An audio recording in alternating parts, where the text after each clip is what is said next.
సమాజంలో మార్పు కేవలం ప్రభుత్వంతోనే సాధ్యపడదని, ఎక్కువ మంది సంఘ సేవకులు ముందుకు వస్తేనే సాకారం కాగలదని భారత మాజీ ఉపరాష్ట్రపతి ముప్పవరపు వెంకయ్య నాయుడు తెనాలిలో జరిగిన సభలో అభిప్రాయపడ్డారు. తెనాలి ప్రచురణలు, rotary club of Tenali, Vaikunthapuram సంయుక్త ఆధ్వర్యంలో తెనాలి రామకృష్ణ కవి కళాక్షేత్రంలో గురువారం ఏర్పాటైన ప్రత్యేక సభకు ఎమ్మెల్సీ ఆలపాటి రాజేంద్ర ప్రసాద్ అధ్యక్షత వహించారు. ఈ సభలో ప్రముఖ సంఘ సేవకులు డాక్టర్ పెమ్మరాజు దుర్గా కామేశ్వరరావుకు సేవా జ్యోతి పురస్కారాన్ని మాజీ ఉపరాష్ట్రపతి ఎం వెంకయ్యనాయుడు చేతుల మీదుగా ప్రదానం చేశారు. ఈ సందర్భంగా వెంకయ్యనాయుడు మాట్లాడుతూ సమాజానికి సేవ చేయాలనే తపన అందరిలో రావాలన్నారు. అమెరికా అందరూ వెళ్లాలని, అక్కడ డబ్బు సంపాదించిన తర్వాత స్వదేశానికి వచ్చి సేవ చేయాలన్నారు. ఇదే ఫార్ములాను డాక్టర్ పీడీకే రావు పాటించి గ్రామీణ ప్రాంతాల అభివృద్ధికి నాంది పలికారని కొనియాడారు. దేశంలో ఇంకా 18% నిరక్షరాస్యత ఉందని, దానిని పూర్తిగా రూపుమాపే విధంగా అందరూ కృషి చేయాలని సూచించారు. మాతృభాష మరిచిపోయిన వారు మానవుడు కాదని, ఉచిత పథకాలతో జనం సోమరిపోతులవుతారని, మహిళలకు ఉచిత బస్సు అనవసరమని కూడా ఆయన వ్యాఖ్యలు చేశారు. మన భాషలో మనం మాట్లాడుకోవాలి, తెలుగు భాషలో. నేను ఎప్పుడు చెప్తుంటాను, మన కట్టు, మన బొట్టు, మన మాట, మన ఆట, మన పాట, మన భాష, మన యాత్ర, మన కోస. ఆఖరికి మన చిట్టు కూడా, మన తెలుగులో చిట్టు ఎంత అద్భుతంగా ఉంటుంది చెప్పండి. వాటిని మనం మర్చిపోకూడదు. అమ్మ, అందుకని ఎప్పుడు చెప్తుంటే ఇందాక చెప్పారు కదా, ప్రతి ఒక్కరు జన్మనిచ్చిన అమ్మను,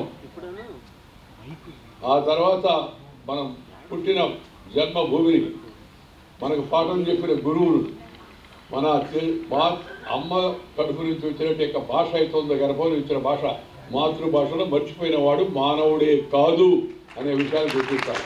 అందుకని మన రామోజీరావు గారి జయంతి కార్యక్రమంలో సరిగ్గా రామోజీరావు గారి గురించి గొప్పగా మాట్లాడుతారు వీళ్ళంతా. ఆయన తెలుగు భాషకు అలా చేశాడు, ఇలా చేశాడు. సరైన అవకాశం అనుకొని నేను ఆ సమావేశంలో చెప్పాను. ఇద్దరు ముఖ్యమంత్రులు ఇక్కడ ఉన్నారు, తెలంగాణ ముఖ్యమంత్రి రేవంత్ రెడ్డి గారు, ఆంధ్ర ముఖ్యమంత్రి చంద్రబాబు నాయుడు గారు. మీ ఇద్దరిని వచ్చిన కోరిక ఏంటంటే, దయచేసి పరిపాలన తెలుగులో జరపండి, పరిపాలన తెలుగులో జరపండి. అదే మీరు రామోజీరావు గారి పట్ల నిజమైన శ్రద్ధ, నివాళి అని చెప్పారు. ఆ రామోజీరావు గారితో లింక్ చేశారు కాబట్టి వాళ్ళు సరే తప్పనిసరిగా తెలుగుని ప్రోత్సహిస్తాం, తెలుగులోని పరిపాలన చేస్తామని చెప్పారు. సంతోషం. చెప్పిన మాట తప్పనిసరిగా ఆచరించాలని ఇద్దరు ముఖ్యమంత్రులు నేను కోరుతూ ఉన్నాను, చేస్తారని ఆశిస్తున్నాను. లేకుంటే ప్రజలు ఆగ్రహం వాటికి ఎదురుకావాల్సిన పరిస్థితి కూడా ఏర్పడుతున్న విషయాన్ని కూడా వాళ్ళు గమనించాలని నేను కోరుతూ ఉన్నాను. అసెంబ్లీలో కూడా ఉండే ఎమ్మెల్యేలు అందరూ కూడా సరిగ్గా ప్రవర్తించేట్టుగా చూసి వాళ్ళకి కూడా అప్పుడు వాళ్ళ సహభాష అంటే, ఎందుకంటే పరిపాలన బాధ్యత వాళ్ళ మీద ఉంది. నేను కూడా ఎమ్మెల్యేగా ఉన్నా, 2 సార్లు ఎమ్మెల్యేగా ఉన్నా, 4 సార్లు ఎంపీగా ఉన్నా, మంత్రిగా ఉన్నా. మనం ఎమ్మెల్యే అంటే చాలామంది ఏమనుకుంటారంటే, ఎమ్మెల్యే అంటే ప్రతి పని ఆయన, ఎమ్మెల్యే చట్టాలు చేయడం ఆయన పని. ఏదైనా ప్రజలకు ఇబ్బంది వస్తే దాని కోసం పనిచేయడం ఆయన. కానీ ఇప్పుడు ఎట్టయిపోయిందంటే, మనందరం ఎమ్మెల్యే అంటే ప్రతి ఒక్కటి వాళ్ళు చెప్తే కానీ జరగదు. మున్సిపాలిటీ ఆఫీసులో కానీ, రెవెన్యూ ఆఫీసులో కానీ, లేదా ఇంకొక ఆఫీసులో కానీ ఎమ్మెల్యే గారు చెప్పారా, ఎమ్మెల్యేకి దానికి సంబంధం లేదు అసలు వాస్తవంగా. ఆ వ్యవస్థ ఆ విధంగా తయారవుతూ ఉంది. ఇది ఏమాత్రం మంచిది కాదు. చంద్రబాబు గారు, రేవంత్ రెడ్డి గారు మీ వల్ల వచ్చిందని నేను చెప్పను. దయచేసి ఆ సంస్కృతిని మార్చే విధంగా ప్రయత్నం చేయండి. ప్రజలకు, ప్రభుత్వానికి మధ్య వారధిగా ఉండాలి ఎమ్మెల్యే. ఎమ్మెల్యే అంటే ఎమ్మెల్సీ కూడా. రాజేంద్ర ప్రసాద్ కూడా అలాంటి వాడే కాబట్టి రాజేంద్ర ప్రసాద్కి ఇంకో సలహా చెప్పాల్సిన అవసరం లేదు. ఆయన ఆరపాటే కాదు, ఘనాపాటి. మంచిగా, ఓర్పుగా, నేర్పుగా దేన్నైనా మంచిగా చేయగలరు. నాకు చాలా కాలం నుంచి కూడా తెలుసు. ఎవరి పని వాళ్ళు చేస్తే దేశానికి అంతకన్నా కావాల్సింది ఏమని చెప్పండి. ఎవరి పని వాళ్ళు చేశారనుకోండి చక్కగా, మంచిగా, ఇంకా అంతకన్నా మంచి దేశభక్తి ఏముంది. అందుకని నువ్వు బాగా దేశభక్తుడు అంటే నీ పని నువ్వు చేసేవాడు. నీ పని వాడిని పొడిదోకోవడం, మొహం కడుక్కోవడం అది ఒకటే కాదు. నువ్వు చేయాల్సిన పని అవుతుందో, నీకు ఇచ్చిన పని అవుతుందో ఆ పనిని తప్పనిసరిగా చేయగలిగితే అదే దేశభక్తి అవుతుందని సందర్భంగా మనం చేస్తున్నాం. అవనిగడ్డ ఎమ్మెల్యే మండలి బుద్ధప్రసాద్ మాట్లాడుతూ, కుల, మత ప్రాంతాలకు అతీతంగా అందరూ ఎదగాలని, అప్పుడే తెలుగు జాతి అభివృద్ధి చెందుతుందని చెప్పారు. ఎందుకంటే రాజకీయాలు ఎలా ఉంటాయంటే, రాజకీయాలు ఒకళ్ళు చేయనిరు, వాళ్ళు చేయరు. మీకు తెలియదేంటి రాజు రావు గారు అక్కడ వచ్చి అమెరికా నుంచి వచ్చి మొదలుపెడితే, ఈయన అమెరికా ఏజెంట్ అని చెప్పి ఆయన మీద ఫిర్యాదులు చేశారట. చేసి ఆయన ఇబ్బంది పెట్టాలని ప్రయత్నం చేశారు కొంతమంది రాజకీయ ప్రముఖులు. దాని మీద విచారణలు జరిగాయి. కానీ పక్కా గాంధీవాద్ తప్ప అమెరికా ఏజెంట్ కాదు, ఎవరు ఏజెంట్ కాదు, సేవకి వాళ్ళ ఆయన ఏజెంట్ అని చెప్పి ఆ విచారణలో తేల్చారు. అంటే ఆ రకమైన పరిస్థితులు వాళ్ళ మన రాష్ట్రంలో మన దేశంలో ఉన్నాయి. ఎంతసేపు మనం సంకుచితంగా ఆలోచించడం తప్ప విశాలంగా ఆలోచించే పరిస్థితులు మనకు కనపడతలేదు. కానీ ఆ విశాల భావాన్ని మనం అలవర్చుకోవాలి. కులం, మతం, ప్రాంతీయతత్వానికి అతీతంగా. ఎమ్మెల్సీ ఆలపాటి రాజేంద్ర ప్రసాద్ మాట్లాడుతూ కళల కానాచిగా పేరొందిన తెనాలిలో సేవా తత్పరులు డాక్టర్ పీడీకే రావుకు సేవాజ్యోతి పురస్కారాన్ని ప్రదానం చేయడం సంతోషంగా ఉందన్నారు. ఒక గొప్ప మహామనిషికి ఈరోజు మనం పురస్కారం చేసుకుంటా ఉన్నాం. ఆయన రాక కోసమే ఎదురు చూస్తూ ఉన్నాం. ఆయన ప్రయాణంలో ఉన్నారు. ఏ నిమిషమైనా రావచ్చు. పెద్దలు వెంకయ్యనాయుడు గారిని వారి చేత వారికి సన్మానం చేయించాలని చెప్పి మా మిత్రుడు సురేష్ గారికి సంకల్పం. ఏమిటయా ఆయన చేత చేయించాలి అంటే, ఎవరి చేత ఎవరికి సన్మానం, ఎవరి చేత ఎవరికి పురస్కారం అనేది అది పైన రాయబడి ఉందండి. నేను చేసింది ఏమి లేదు. ఆ ఇద్దరి యొక్క కలయిక ఈ సమాజానికి అవసరం. మరి ముఖ్యంగా మన ప్రాంతం యొక్క గౌరవానికి ఇది ఒక మచ్చుతునక. అందుకే ఇక్కడ ఆ గౌరవం జరగాలని వారి చేత వజ్ర సంకల్పం. పట్టింది వదలడు.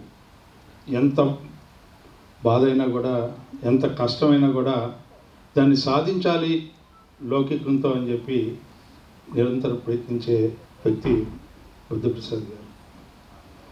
మరి అదేవిధంగా అతి చిన్న వయసులోనే న్యాయవాది వృత్తిలో ఉంటూ సమాజం పట్ల ఒక మంచి ఆలోచనతో, ఒక రకంగా చెప్పాలంటే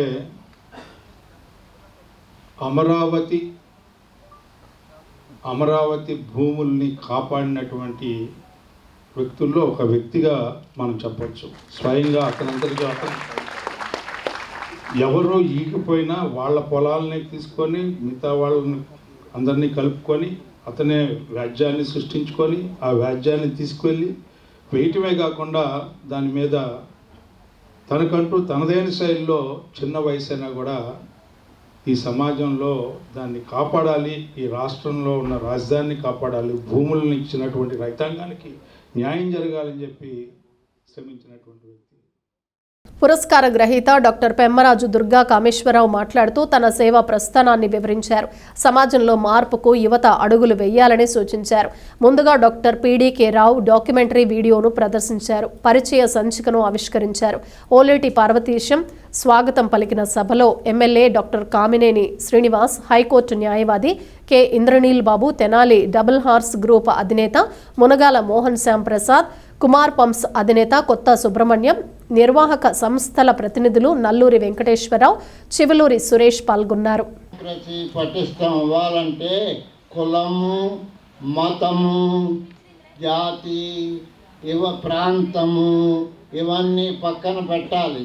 పక్కన పడితేనే ప్రజాస్వామ్యం అనేది బలపడుతుంది. కానీ ఈరోజు పరిస్థితులు చాలా భిన్నంగా ఉన్నాయి.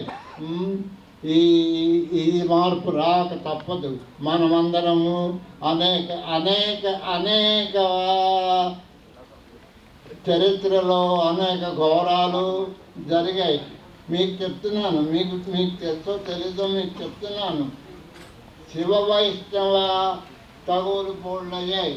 శివాలయాలను వైష్ణవులు బద్దలు కొట్టారు, వైష్ణవులు శివాలయాలను బద్దలు కట్టిన పరిస్థితులు ఉన్నాయి. ఏదో ఒకళ్ళు ఇంకోళ్ళని బద్దలు కొట్టడం అనేది జరగలేదు. అది తప్పే. బద్దలు కొట్టడం అనేది తప్పే. బౌద్ధాలయాల్ని, బౌద్ధారామాలని చాలా హిందూ ప్రాబల్యం వచ్చినప్పుడు బద్దలు కొట్టారు. ఇవన్నీ చరిత్ర చదివితే మీకు తెలుస్తుంది. హనుమంతరావు గారని ఆంధ్ర చరిత్ర అనేది ఒకటి రాశారు. అది ఎప్పుడైనా మీకు వీలుంటే చదవండి. అర్థమైందా? ఇది చాలా కాంప్లికేటెడ్ ఇష్యూ. ఇవి సింపుల్ ఇష్యూస్ కాదు. ఇంకా సనాతన ధర్మము, సనాతన ధర్మము, సనాతన ధర్మము అని చెవులు కిల్లులు పెట్టుకున్నట్టు అరుస్తున్నారు. సనాతన ధర్మంలో అసలు ఏముందో చదివారా లేరా అని నాకు అనుమానం. సనాతన ధర్మంలో షడ్దర్శనాలు అని ఉన్నాయి. షడ్దర్శనాలు చదివితే సనాతన ధర్మం గురించి వీళ్ళు మాట్లాడే మాటలు చాలా డిఫరెంట్గా ఉంటాయి.